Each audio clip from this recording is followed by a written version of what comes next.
Pakistan team की अब तक की परफॉर्मेंस पर नज़र डालते हुए देखते हैं हमारे टॉप 5 बैटर्स और बॉलर्स पे एक लुक डालते हैं। ये हमारे टॉप 5 बैटर्स आपके सामने स्क्रीन पर आ गए। Sahibzada Farhan is on top with 4 matches 220 runs. इनका हाईएस्ट इज़ द ब्रिलियंट 100 और 164.1 का strike rate, that is also amazing.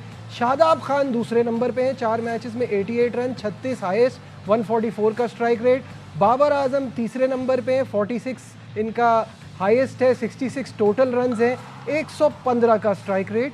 Saim Ayub के 63 रन्स है, 4 मैचेस में 24 हाईएस्ट है, 143 का स्ट्राइक रेट।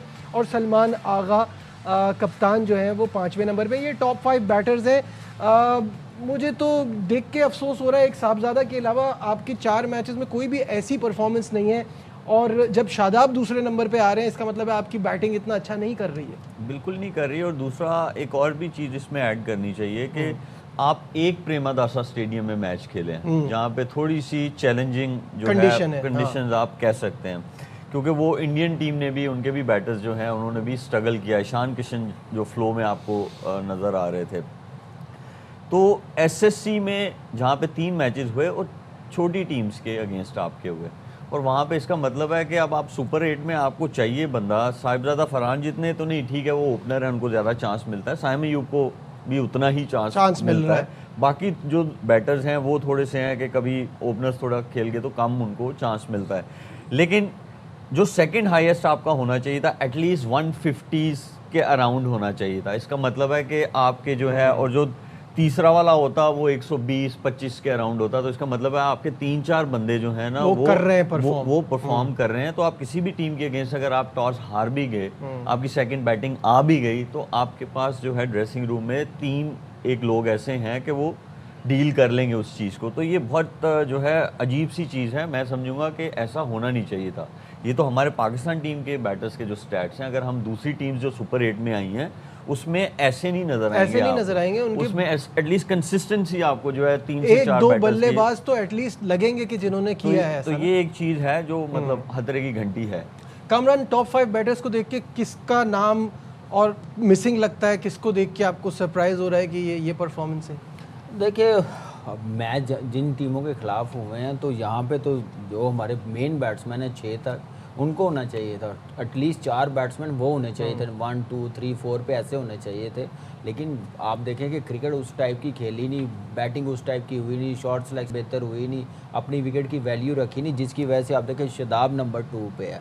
उसको क्यों ऊपर के नंबरों में भेजते गए? क्योंकि कोच को ज़्यादा कॉन्फिडेंस उस पर है कि ये बैटिंग में मुझे कर देगा। तो यहाँ पे यही नज़र आ रहा है कि वो टीमें कामयाब होती हैं जिनके बैटर्स जो है ना टॉप 5 में हो ना, एटलीस्ट वो 3 से 4 बैट्समैन होते हैं टॉप 3 में, 4 में, फिर जाके वो टीमें काम करती, चाहे चेस कर रहे हो, चाहे वो पहले बैटिंग कर रहे हो, फिर एक प्लेयर्स पे डिपेंड नहीं कर रहे हो। इस वक्त हम लोग डिपेंड किस पे कर रहे हैं? साहिबजादा फरहान पे सबसे ज़्यादा, एक ही के पीछे कि वो हमें स्टार्ट दे, मोमेंटम बनाए, उसको हम कैरी ऑन करें आने वाले बैट्समैन।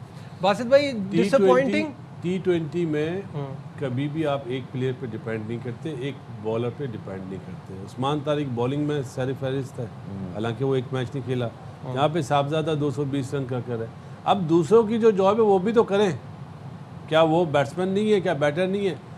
अपोजिशन का सारा फोकस उस्मान तारिक के साथ साथ साहबजादा फरहान पे, तो दूसरों को ज़्यादा चांस है कि आप परफॉर्म करें। अब वो भी अपने में एबिलिटी लाइन। आप शादाब जैसा बैटर जिसका ये नहीं पता कि बॉलर है बैट्समैन है, वो सेकंड हुआ है। सही बात। तो दूसरे क्या, सलमान अली आगा, साइम अयूब, बाबर आजम, वो क्या कर रहे हैं?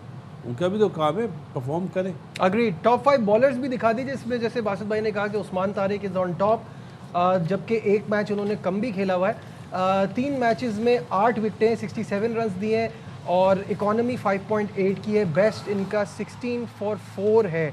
बहुत ही 4 for 16, बहुत शानदार बॉलिंग कराई है।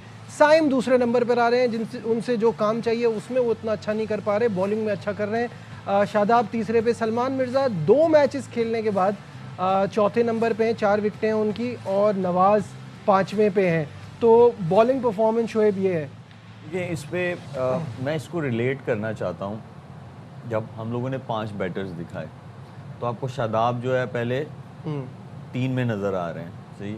यहाँ पे आपको साइम अयूब नजर आ रहे हैं, लेकिन इनकी एक्सपर्टीज एक्चुअल में क्या है जब इनकी सिलेक्शन होती है। सही बात है। ये साइम अयूब है, इसकी रिस्पॉन्सिबिलिटी ये नहीं कि आगे बॉलिंग करे, ठीक है, वो आपको एज दे देता है, अच्छी चीज़ है, लेकिन उसका मेन गोल है बैटिंग। शादाब का मेन जो गोल है वो उसकी बॉलिंग है।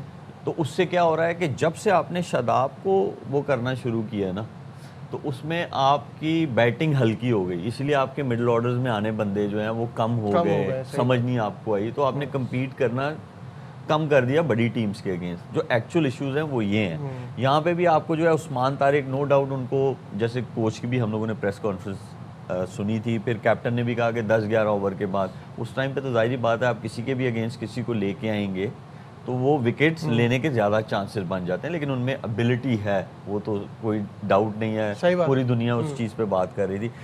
इसमें भी अगर आप देखें, जैसे बैटर्स में साहिबजादा फरहान के बाद जो है और 2 बैटर्स आने चाहिए थे, इसमें भी 2 और बॉलर्स होने चाहिए थे उस्मान तारिक के बाद, वो साइम अयूब है। तो ये थोड़ा सा ये भी कंसर्निंग है, ये भी कंसर्निंग है, ठीक है, वो आउट कर रहे हैं, हर चीज़ हो रही है, बट यहाँ पे एटलीस्ट पेसर ज़रूर होना चाहिए था आपको, वो मिसिंग है ना आपको। सलमान मिर्ज़ा ठीक है 2 मैचेस खेला है, वो आपको चौथे नंबर पे जो है वो नज़र आ रहा है यहाँ पे, तो ये चीज़ें फिक्स करने की ज़रूरत है, आप सुपर 8 में हैं। ठीक है, शायद